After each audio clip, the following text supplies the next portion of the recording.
Major funding for KPBS Evening Edition has been made possible in part by Bill Howe Family of Companies, providing San Diego with plumbing, heating, and air restoration, flood and remodeling services for over 40 years. Call 1-800-BILL-HOWE or visit BillHowe.com. And by the Conrad Trebas Foundation, Darlene Marcos Shiley, and by the following.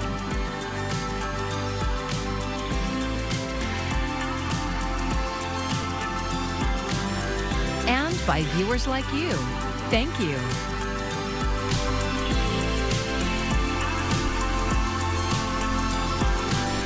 Gun safety is top of mind today as local leaders call for more action to be taken to curb gun violence in San Diego and beyond. Thank you for joining us. I'm Maya C. Representative Scott Peters, along with city and county leaders, issued a call on Congress today to act on gun safety legislation. KPBS reporter Alexander Wynn says the call comes on the heels of the Supreme Court striking down the federal ban on bump stocks. In a recent national poll, more than half of Americans say they have dealt with or been affected by gun violence. That includes Therese Heimer. I had a high school classmate whose brother died by firearm suicide. She's the president of San Diegans for Gun Violence Prevention. She says in her case, had a gun been safely stored, her friend's brother might still be alive today. She supports gun safety laws to curb gun violence. While we're making progress at the city, county, and state level on gun safety laws, things are pretty much at a standstill in Congress. And that is unconscionable because so many lives are being lost. That's why she, along with Congressman Scott Peters and local leaders, are calling on Congress to act following the Supreme Court decision to overturn a ban on bump stocks. It's a device that lets semi-automatic rifle shoot up 400 to 800 rounds a minute, according to experts. And we need elected officials to put aside politics, do what's right to protect people, especially our children. Peters says because of election year politics, not much can be done now, but he's co-sponsoring a number of gun safety bills for Congress to act on once the election is over. Afterward, we're going to have to work with a president of the United States who's been elected by the people, and at that point, I think there will be opening for discussion and for progress. One of the bills closes the loophole allowing bump stocks, while two others strengthen regulations on ghost guns, or guns made from kits without serial numbers, making them untraceable. Peter praises the city and county of San Diego on their ghost gun legislation. San Diego Police Chief Scott Wall says it's too soon to tell if the law is working. What I can tell you is we do get a considerable amount of ghost guns off the streets. Each and every one of them is coming from somebody that should not have them. He says this is a safety issue, not a Second Amendment issue. According to SDPD, more than 400 ghost guns were recovered between 2021 and 2023. In that same period, 200 murder and assault cases involving a ghost gun were prosecuted, according to the county. Alexander Wynn, KPBS News. The stage is now set for the historic debate between President Joe Biden and former President Donald Trump. Our Washington correspondent Julia Benbrook takes a look at the razor-thin race just 1 week out from the candidates' first face-off this election season.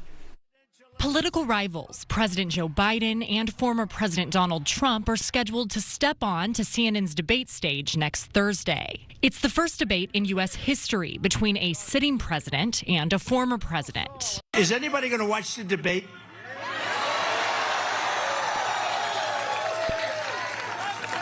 He's going to be so pumped up. He's going to be pumped up. I'll be debating three people instead of one half of a person. Only Biden and Trump met the debate requirements set by the network, which included constitutional, polling, and ballot qualification thresholds. A lot is on the line for both candidates. What do you think you need to accomplish on that debate stage? Say what I think. Let him say what he thinks. The things he said are off the wall. The two remain locked in a close race. A national poll published by Fox News on Wednesday shows Biden leading Trump by 2 points. It's a 3-point improvement for Biden over last month's Fox News poll, where Trump led by 1 point. Some experts say Trump's recent criminal conviction could be a factor. Trump is a convicted felon now, which he wasn't a few months ago, and independent voters really don't like that in their president. President Biden does have a slight advantage with some of those swing voters. Now, granted, we're 5 months ahead. Those numbers are going to constantly change.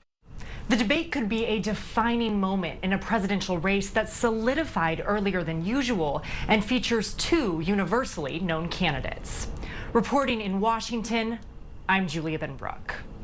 Well, the heat's beginning to build out there, and we'll only get down to 75 at Borrego Springs tonight. Low clouds will return to many coastal areas, and looking ahead right into the weekend, there are heat advisories for virtually all just inland areas, and then even an excessive heat watch for areas far to the east into the deserts as we look ahead to a broiling week ahead, and the end of the weekend is going to be real hot as well. So we're going to have full details on how high we go in just a bit. Recycling centers have been shutting down across California for years, and that means fewer opportunities for people to recycle their bottles and cans and get back their deposits. KPBS investigative reporter Scott Rodd found the state is sitting on hundreds of millions of dollars in unclaimed bottle deposits, and for years has used that money to plug holes in the budget. The yard at SA Recycling in Barrio Logan is filled with old transformers, rusty refrigerators, and banged up cars. General Manager Sergio Perez says all of it will be recycled into new products. I like it because every single day is different. You don't know what you're going to receive. Maybe you're going to receive a lot of aluminum. Maybe you're going to receive a lot of copper tomorrow. What they don't get much of these days are bottles and cans. That's because SA Recycling stopped participating in the state's bottle return program last year. It wasn't very profitable to begin with, and then neighbors started complaining. We started having some kind of problems with, with homeless and, a lot of trash outside. We tried to work with the city, but it is not working. Recycling centers around the state have been feeling these financial and social pressures for years. Over the last decade, the state lost half of its bottle recycling centers, from big industrial operators to small vendors next to grocery stores. In San Diego County, the decline has been even more dramatic, and that means people are sending these containers to the landfill instead of recycling them. Susan Collins is president of the California-based Container Recycling Institute. She says that's alarming from an environmental perspective, but there's also a financial impact. Here's how California's recycling system works. When you go to the store to, say, buy a soda, you pay for the can of soda plus you pay another 5 cents. That nickel, or dime, if it's a larger bottle, is a deposit that the state holds onto. When the container is brought to a recycler, the deposit is returned. That creates an incentive to recycle, and it's a really powerful incentive that gets people to bring back containers. And for some, bottle returns provide much needed income. But as recycling centers have closed, the recycling rate has also dropped. So what happens to all those unclaimed deposits? Well, they sit in a state fund that, in recent years, has grown and grown. As of last year, the fund had ballooned to nearly $820 million. Collins says this is a problem. The excess growth in the fund is the result of a program that isn't serving consumers as well as it should be, which turns their deposit effectively into a tax. And it's become a piggy bank for state leaders when the budget is tight.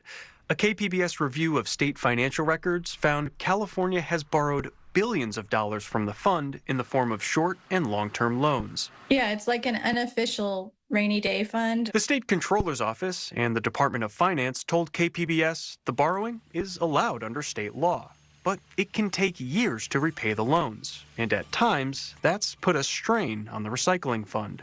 The practice has got some recent scrutiny from lawmakers. Here's Senator Ben Allen of Santa Monica at a committee hearing in February. If we're going to do this, we have to be very clear about the integrity of this fund. He was concerned about a proposed $125 million loan meant to help close the budget deficit. This was money that was explicitly collected from consumers, for the purpose of improving our recycling rates. Last month, the proposed loan was nixed from the governor's budget. Cal Recycle is the state department that oversees the Bottle Deposit Fund. They declined multiple interview requests. In an email, a spokesperson said the department is using money from the fund to improve the state's recycling system. But advocates say it's not enough. We should be investing in the recycling infrastructure. We know how to make it work. Mark Murray is executive director of Californians Against Waste. He says a subsidy of $2,500 a month would help keep small recycling centers afloat. For that small investment over the next 3 to 5 years, we could have the 400 to 500 community-based recycling centers we need. State leaders are now hashing out the final details of the budget.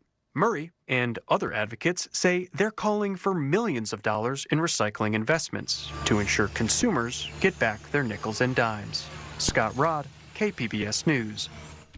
And you should tune in tomorrow to hear about the state's plan to change where and how you return your bottles and cans. And that is an example of the detailed feature reporting done by the KPBS newsroom. You can find more at the KPBS YouTube page. It's also where we live stream KPBS Evening Edition weeknights at 5. San Diego County's public health officer, Dr. Wilma Wooten, has officially retired today. Today was her final day of work. In her 17 years as public health officer, Wooten was the public face of countless health stories, including the COVID pandemic. She spoke with our media partner KGTV about some of the highlights and challenges of her career and how she navigated the pandemic. The lockdown and the challenges that caused to individuals with their jobs, with businesses, just the entire fabric of our society, we recognize that it was a tremendous cost, but a necessary action to take. I don't regret anything. The things that we did, they were necessary, and I'm grateful that we were able to implement them. Last month, Dr. Wooten was honored with the Beverly A. Myers Award for Excellence in Public Health. It is the highest recognition for public health workers in the state of California. In California, 73% of parents report higher social media use among their children than in other states, according to a recent Brookings Institution survey. And this week, the U.S. Surgeon General advocated for social media platforms to carry warning labels. KPBS health reporter Heidi DeMarco spoke with mental health experts who see it as a positive step forward. As summer unfolds and young people spend more time on social media, concerns about its impact on mental health are growing. On Monday, U.S. Surgeon General Vivek Murthy called on Congress to require a warning for visitors to social media platforms, similar to those on cigarettes and alcohol. He associated the sites with significant mental health harms for adolescents. While the Surgeon General can't enforce policy, child psychiatrist Dr. Willow Jenkins hopes his announcement can influence public opinion on the issue. With him taking such a strong stance, it really allows us to have conversations with our children, with our school teachers, with our communities, and how we can support our children with their mental health. It's unclear how the warnings demanded by Murthy would look and whether they'd be effective. But Jenkins says it's a step in the right direction. Within the last 6 years, screening for social media usage for her patients has become standard. For every single child that I see, we talk about social media, and it always plays a part in what's going on for them. A recent Brookings Institution survey found that 71% of Latino parents report heavy social media use among their children aged 10 to 18. 76% say a warning would prompt them to limit their children's use of social media. Jenkins says social media can impact youth of color differently. Certainly here in San Diego, we have a large proportion of both Black and Latino children, and they certainly are using social media and engaging with it, and somewhat in different ways. Jenkins says that while it may help connect them with their community, they can also face higher rates of online bullying than their white peers. Jenkins says that the most impactful changes can begin at home. We know that there's a lot of information that they be confronted with that they are not developmentally ready for. So I very much encourage families to wait to get their child on social media until at least age 13. As Congress considers the Surgeon General's recommendations, Jenkins advises parents to talk openly with their children, set screen time limits, and encourage healthy digital habits. Heidi DeMarco, KPBS News. Father Joe's Villages offers preschool to the children of parents living at their shelter. KPBS reporter Katie Hyson attended the world's cutest graduation.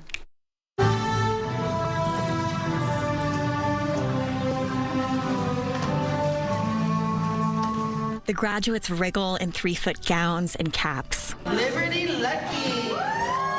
Liberty started at Father Joe's Therapeutic Child Care Center in diapers, scribbling. Now, almost 4, she's potty trained and starting to trace her own name. Her mom, Amber, cheers her on as she accepts her diploma. My husband passed away from cancer a few years ago, and they actually did a lot of play therapy sessions because there was some issues with, her acting out and asking for her father. The free child care let Amber Lucky work on getting sober, graduate from a property management program, get certified as a peer support specialist, and eventually find housing. And it taught Liberty social skills, how to be in a classroom, and confidence. I don't even know who she is anymore. I'm like, who are you? She's so smart. She's using big words. I mean, within 2 weeks of doing TK readiness, she said something like, oh, Mommy, I got an instrument from a toy chest. And I said, what did you say? That was a big word. And it just kept coming. Liberty's favorite part of preschool? Play with Play-Doh. Play with Play-Doh. Oh, that's good. With me and Michael. What the world? Michael's her best friend. He leads the class in a final performance. We are the world. We are the children. Katie Hyson, KPBS News. Well, Southwestern College is looking to attract prospective students through the power of lowrider cars. KPBS video journalist Matt Bowler was there for this preview of the free community event happening this weekend.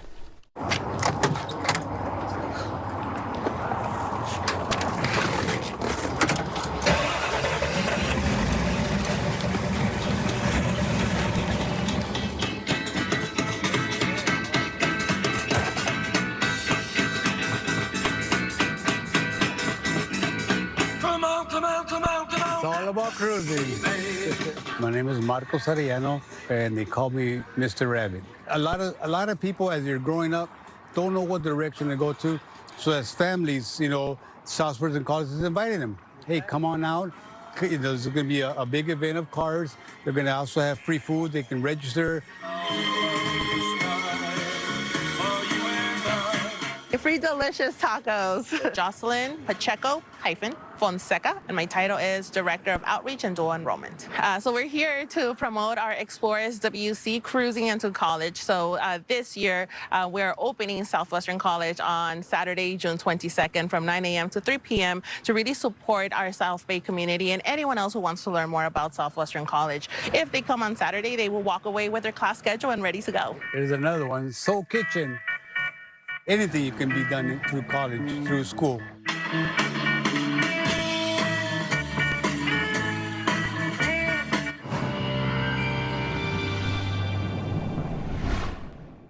Well, we are dealing with some heat building across especially the inland deserts. We're really going to be hot out there. Some areas in the deserts are going to be around 110 plus over the next several days into next week. So 110, 112 degrees at times for some, even a smidge hotter in the absolute hottest parts of the deserts.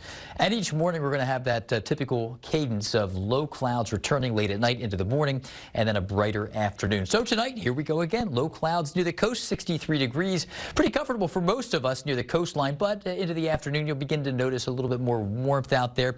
We'll be around 85 into El Cajon, Ramona 91. Borrego Springs 111 degrees, so the relief will be found up at Mount Laguna with readings in the mid-70s there, and also some mid-70s right along the coastline. So into the weekend, we will have heat advisories for most inland areas. really virtually all inland areas, except for the highest elevations off to our north. And then you get farther east, and there are excessive heat watches in effect that will be in effect right into next week, and for most of next week as well. So the Friday forecast shows the heat building, and you'll notice, again, it's not really present right along the coastline, but it is present inland. Some of the rainfall and moisture associated with Alberto, weakening tropical depression, has been impacting some of the wildfire areas in New Mexico, which is ultimately good news. But we actually had some big dangers, especially Wednesday evening when a 3.5-inch rain event developed right over Ruidoso. That was a mess with flash flooding and burn scar areas.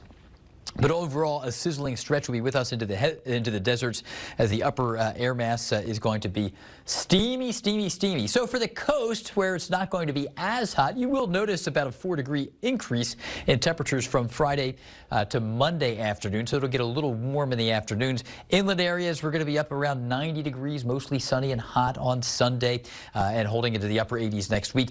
Mountains, here we find a little more relief with temperatures surging into the upper 80s come Tuesday, and it's going to be hot out there, a little warmer. And into the deserts we go, and here is where we're going to be dabbling around 110, 11, 112 degrees at times. So a hot time is in the cards for us. Thanks for joining us. I'm meteorologist Jeff Cornish for KPBS News.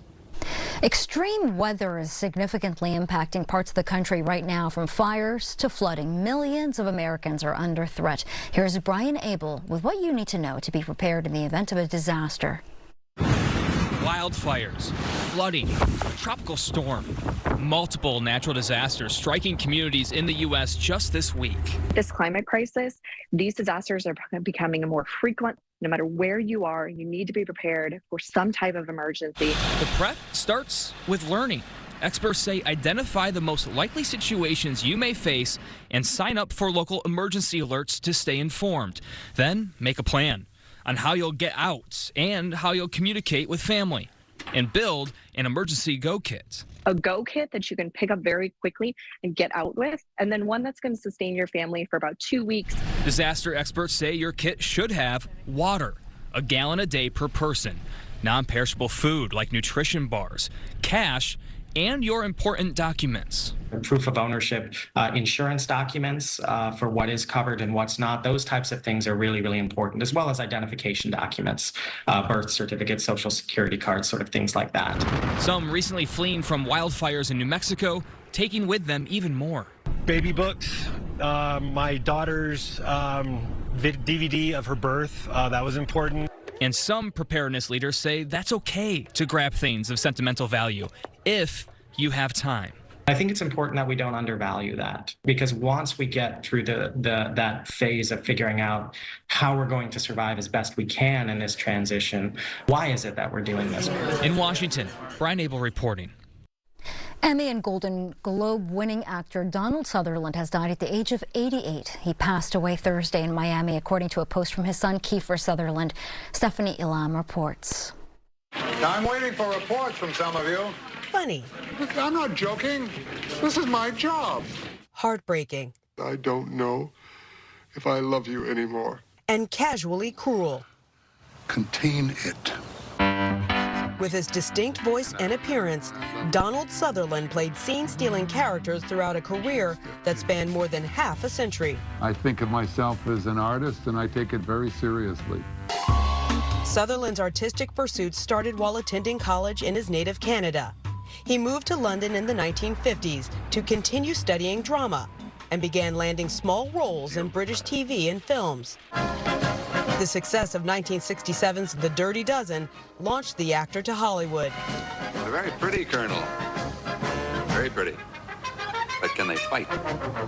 More military movies followed, including Kelly's Heroes. Well, the tank's broken and they're trying to fix it. Then why the hell aren't you up there helping them? Oh, man. I only ride them. I don't know what makes them work. And a starring role as Hawkeye in the 1970 film classic MASH. I think you will find these accommodating. They're quite dry. Next, Sutherland teamed up with Jane Fonda on screen in Clute. What else do you remember about the man who beat you up? Nothing. Captain, I have a dream. and off-screen to produce a documentary protesting the Vietnam War. There go the 20-millimeter cannons, there go the rocket pods, there go the anti-personnel fragmentation bombs, and I count 12 water buffalo down and kicking. Sutherland's versatile talent kept him busy in roles ranging from a pot-smoking professor in Animal House. I won't go schizo, will I? There's a distinct possibility. To a man desperately trying to hold his family together in the Oscar-winning Ordinary People. I want a really good picture of the two of you, okay? In recent years, Sutherland's audience of fans became multi-generational when he starred as President Snow in The Hunger Games. Hope. It is the only thing stronger than fear. The actor liked the message of the successful franchise. It's an opportunity to catalyze the revolutionary potential in young people, and given the mess this world's in, that's really important. Sutherland passed on his love of creating entertainment to his son Kiefer, as well as 4 other children who all work in front or behind the camera. When he received a star on the Hollywood Walk of Fame in 2011, Sutherland reflected on his extensive career. What you're doing at my age is you're looking for your marker. And why I am so filled with happiness and joy is because you guys have given me my marker. I'm Jeff Bennett. Tonight on the NewsHour, Louisiana becomes the first state to require the 10 Commandments be displayed in public school classrooms. That's at 7 after Evening Edition on KPBS. And here is a look at what we are working on for tomorrow in the KPBS newsroom. Student loan payments might soon be more affordable for millions of borrowers. NPR's Morning Edition is covering an update from the Biden administration that takes effect next month. And be sure to subscribe to the San Diego News Now podcast. It's an easy way to stay on top of the news of the day with new episodes every weekday morning. And you can find tonight's stories on our website, kpbs.org. Thanks for joining us. I'm Maya Trabulsi. Good night. Major funding for KPBS Evening Edition has been made possible in part by Bill Howe Family of Companies, providing San Diego with plumbing, heating, and air restoration, flood and remodeling services for over 40 years. Call 1-800-BILL-HOWE or visit billhowe.com. And by the Conrad Prebys Foundation, Darlene Marcos Shiley, and by the following.